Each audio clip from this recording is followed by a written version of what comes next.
it's another midweek message. I took off last week. I'll admit, I thought about it, but boy, was I having fun down in Disney World. It was great to take a break. I missed you all, glad to be back, and here we are. Today, I've been thinking a lot, and especially on my vacation, I spent a lot of time thinking about where life is going for me. I don't know if you've ever done that, if you've ever taken a pause. I'm reading this book right now by Donald Miller called Hero on a Mission. And he talks about where you're going to be in 10 years. 10 years! Wow. I mean, in 10 years, I'm going to be 56. I can't believe that. Another 10 years after that, I'll be 66. Another 10 years, I'll be 76. When you start thinking about decades, when you start thinking about time, things get crazy. Then you have to start asking your question, where are you going in 10 years? I want to share with you a really simple verse. And I think it's interesting because I wonder sometimes if we lose perspective about the future. So Exodus 3:17, I've promised to rescue you from all your oppression in Egypt. I will lead you to a land flowing with milk and honey, the land where the Canaanites, Hittites, Amorites, Perizzites, Hivites, and Jebusites now live. Now, you might say, Scott, what is the point of that? Why are you talking about the land of milk and honey? Who cares? Here's where I want to go with this. God casted vision to the Israelites of an exodus, of a movement out of slavery and bondage. Now, they were cared for. It was life. It was a little cushy, but it was hard as a slave. But you knew you had food. You knew you had shelter. You farmed the land of milk and honey. That meant that you were going to have to raise up. You were going to have to gather. Milk being that you would raise up your goats and your sheep. The honey meaning that you would gather. And the fact is there was this attitude that you were going to move into this space, but God was promising it. This is an exodus of a people group. There was a vision that was casted by Moses and others, and they felt that the Lord was calling them to go in this path. If you remember the story, they screwed up and they wandered for 40 years. I'm 46. That means if I was a 6-year-old in the Israelite camp, I would now be able to enter into Canaan, the land of milk and honey.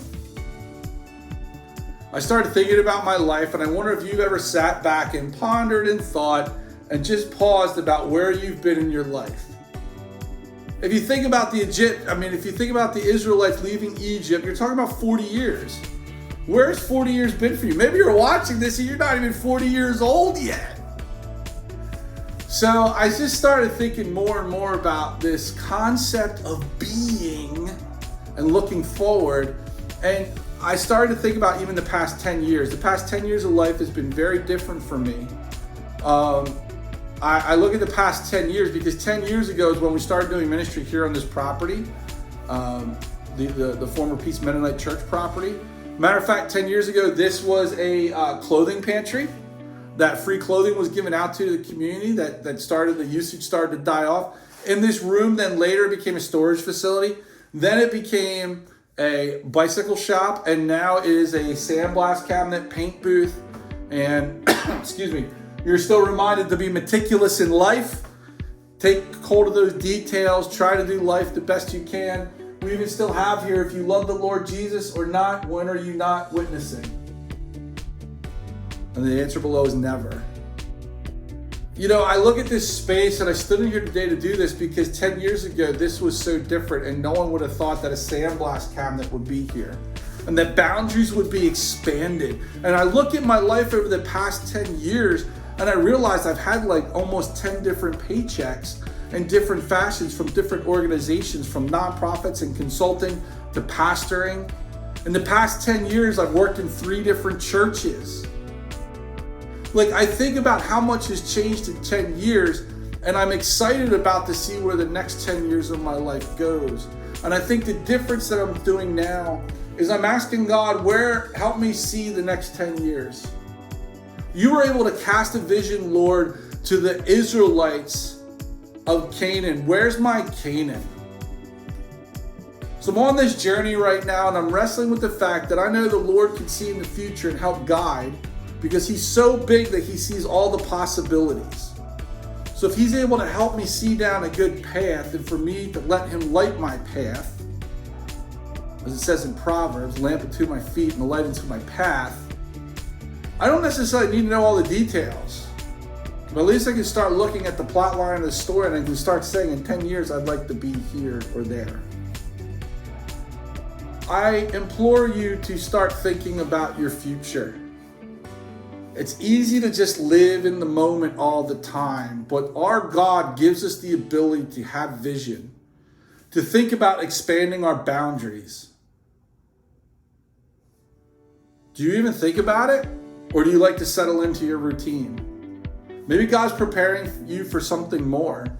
Maybe there's something bigger happening. I know for me, the past 10 years has been a wonderful ride. 10 years on this property, 10 years of doing all kinds of interesting ministry and interesting activities and adventures in a 10-year frame. 1 decade, so much happened in my life. But here's what I know when it's all said and done. God is always faithful and good.